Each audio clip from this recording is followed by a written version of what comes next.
La politique familiale de la Hongrie pose question à Bruxelles.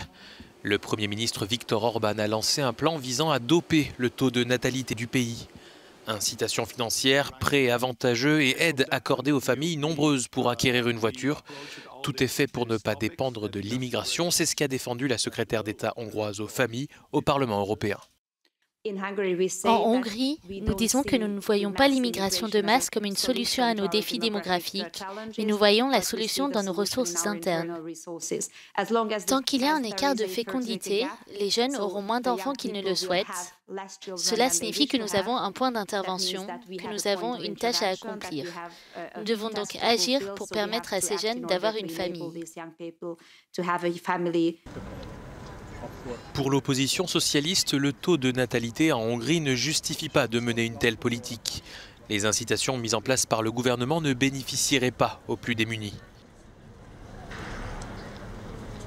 Les riches sont devenus plus riches et les pauvres sont devenus encore plus pauvres. Puis-je montrer un diagramme? Cela montre les impôts et les avantages sociaux. Donc, les politiques gouvernementales ont-elles fait augmenter ou diminuer l'écart entre les riches et les pauvres? Vous pouvez voir les pays européens qui réussissent, la différence entre riches et pauvres diminue.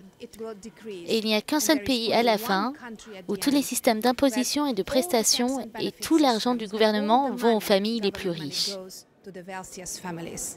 La plupart des opposants s'accordent à dire que ces mesures visent plus à exacerber l'identité hongroise qu'à faire augmenter le taux de natalité.